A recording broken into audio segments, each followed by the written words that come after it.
Washington in here, The Way of Victory. 50 years of martial arts stories. I want to shout out my man, Billion Dollar Visions, my cameraman, my tech man, my son. I want to shout out my man, Banky Pound. He's got a channel called 33 Years of Prison. Because he did 33 years in prison. Got out, started a YouTube channel. His channel is focused on explaining the horrors of prison so that people don't go to prison. So check him out and like, subscribe, and share to him. Like, subscribe, and share to me as well. I'm going to keep going. He was actually, I'm shouting him out because he was an inspiration to me to start my channel. I don't have 33 years in prison, but I got 50 years in counting of martial arts training. And I'm thankful to God I don't have 33 years in prison. That hand-to-hand combat in there was life or death. To lose, it could be to die or become disfigured or dismembered or disabled. But anyway, let's get back to the 50 years of martial arts stories. I'm going through my history chronologically. When I left off, I was in 76, 77. So late 76 when I got back to Okinawa. I think Dennis had joined the Marines, I believe in 75, so he was getting out in 77, I believe, early 77. I got out in September of 77. So make a long story short, when I got back out of the Marines, out of Okinawa rather, I was on Camp Pendleton where the bases were. There were several areas. So I was in a 14 area and Dennis was in the 12 area. That's about 2 miles away.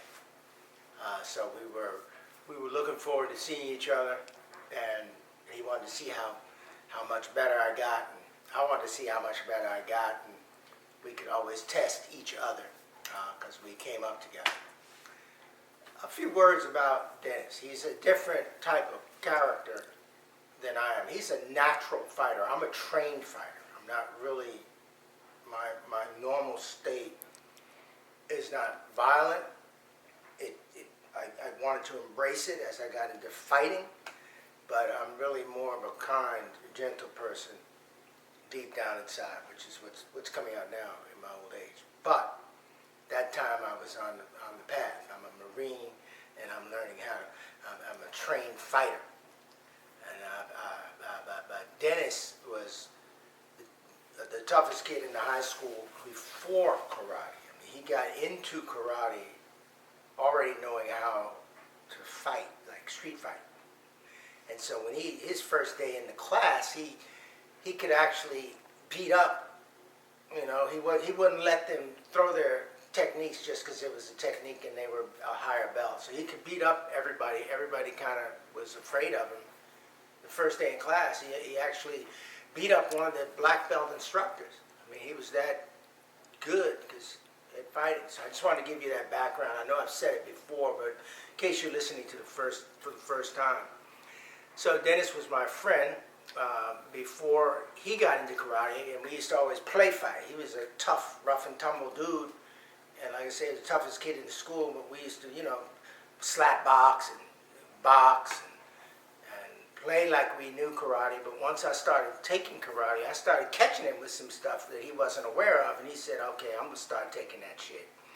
And that's when he came in and, beat up the instructor and basically everybody else in class, and then our play fighting became sparring. So we started sparring, came up sparring from the time I was like 15 to 17 when I left to join the Marines. And he was always a little better, but he's a little bigger and a little stronger and a lot meaner. But he was a good person for me because I'd always go all out and have to really protect myself. I was accountable to block. Wasn't personal, but I had to block. Anyway, make a long story short, we get back. I go from the 14 area, run over to the 12 area, got my gi on, and he's already known, he's already kicked a couple of dudes' asses in the 12 area, and he's already that karate dude that can really fight in his area. So when I show up with my gi and jumping around asking for Robinson, they're like, oh shit, who is this dude? So I thought we were going to have like a private session, just go somewhere, me and him, and spar in private like we used to. He comes out in his gi, and the whole barracks is out looking. We're like in the courtyard of the barracks, and there's about 50 dudes, looking at the fight and saying, all right, what are they going to do? They're going to fight. He said, no, they're just going to spar. And, people are looking at Dennis like, he's going to, put on a show. So anyway, we get out there, and I know Dennis, he likes that shit. He's going to put on a show at my expense if he can. And, I'm not going to let that happen. So anyway, we get out there, and as we're talking, so you've been practicing, and I know he's going to try to sneak me. I already know. I can see it in his eyes, body language. I just know it. It's going to happen. And I'm ready. I'm acting like I'm not ready, but I'm ready. And so by acting like I'm not ready, he tries. As we're talking, he says, you've been working out, huh? You've been practicing, because we're both under the influence of all these karate movies too. So we talk that shit to each other like that. He's like, you've been practicing, huh? And then he throws a roundhouse kick at me, which was his signature move. And so he throws a right roundhouse at me, and instead of going backwards like I normally would, because I'm a defensive fighter with him especially, I actually followed the advice of Miyamoto Musashi, who I'd been studying when I was in Okinawa, and he, one thing that really resonated with me was to avoid a swinging sword, take a step forward. So I stepped in to the roundhouse and delivered a shot and caught him right in the upper rib with my right knuckle. He threw another one with the other foot, and I caught him right in the upper rib with my left knuckle. Now, to the crowd was like, ooh, because to the crowd it looked like he just threw two hard kicks at me, and they were unanswered. But he and I both know what happened in there. And he's looking at me, he's like, damn, you've been working on the knuckles too. Because like I told you, I didn't want my hands to look disfigured, but I did do push-ups on my knuckles, hit the makawari, because I was still in, I want to rub some girl's thighs or something, and keep my hands not just like fighting is all I can do with my hands. So but my knuckles were very hard, and I was practicing punching using that accuracy of punching with that knuckle. So those knuckles actually hit rib, and he could feel it. And so anyway, he comes out, oh, okay, and we start sparring, and then we start just, playing around. So we're throwing all kinds of wild, not really trying, kind of like capoeira, not really trying to hit each other, like spinning heel kicks, 2-3 spinning heel kicks, and the people are like, ooh, we're playing to the crowd. And then we settle down, and boom, he catches me with a back fist to the face. Boom, I catch him with a side kick. He throws the roundhouse. I catch him with my signature move, spinning back fist. He actually catches me with a spinning back fist as well as a back kick. And we're just moving around. It was really good to spar with him that time, and we still had a certain harmony and respectful for one another. And it was a great sparring session. And then since it was not that far away, I would go and work with my best friend at that time, and it was beautiful. We were both Marines. We would hang out at night and go to bars and talk to the girls and spar in the day when we could. So at least once, twice a week, we began to have really good sparring sessions, some of which were viewed by the whole group, whole barracks. He actually, Dennis began to teach other dudes in his company, and we would all get together and spar at times as well. There's one incident, the last time I saw Dennis before he got out of the Marines, he and I were sparring in the gym, and we were putting on such a show you know, because we're both pretty expert, so it looks good. We're not hurting each other, but we're both are throwing some, you know, legitimate kicks and punches. And so this guy comes up and he says, "Yeah, can I spar with you guys?" And I said, Dennis said, "Sure, yeah, we can move around." And I said, "Yeah, let's go. We'll do a round robin." And he looks at Dennis, but his look is kind of like he actually wants to fight. And he says, "No, I want to spar you." And he points at Dennis. And I know that he doesn't know that Dennis is crazy. He doesn't know what he's about to get into. So I'm trying to save him.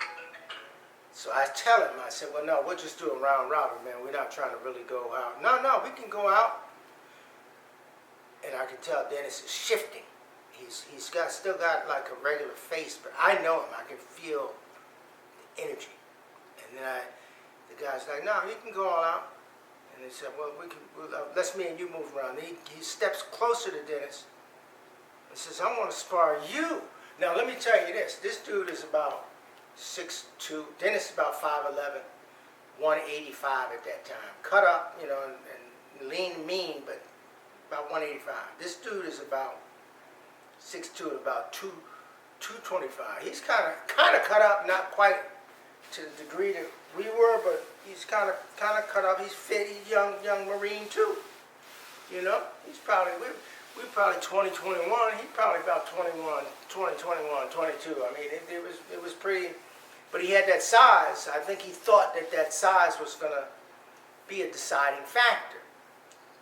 But anyway, after he says it to Dennis, I can see the switch go on in Dennis, and then I know it's over. This dude is going to it's going to be a fight, you know, because he don't know Dennis don't know him, and he kind of presented it like he wanted to fight. So they square off, right?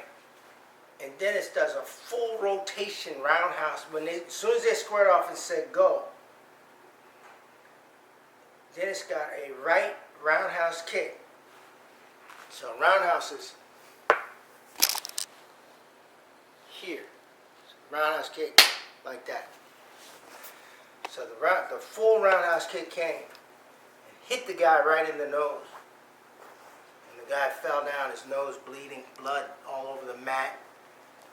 And he was like, "Oh, you broke my nose." And Dennis was like, "Oh man, you all right?" You know, but he didn't, you know, it was like he was on, he'd already flipped that switch. So the guy was down like this, and people came, "Oh man, you okay?" They got towels for him and got him out of there. And I mean, that was just one shot kill. I mean, everything was done.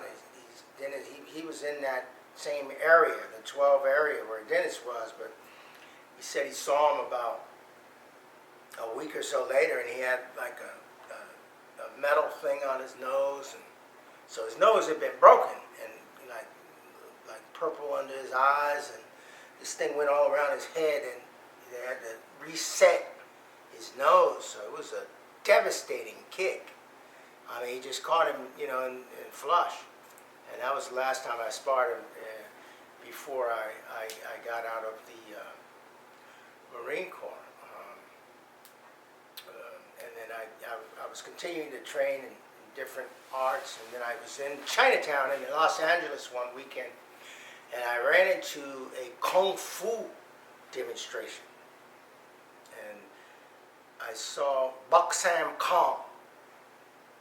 And I saw Buck Sam Kong take his hand like this, and there were about 15 roofing tiles about that high. He put his hand on the roofing tiles and just went and shattered all of them. And I said, "I got to sign up." So the next story I'm going to talk to you about is my time working out in Los Angeles with Master Buck Sam Kong of the Silum Pai system, learning Hung Gar and Choi Le Fat Kung Fu.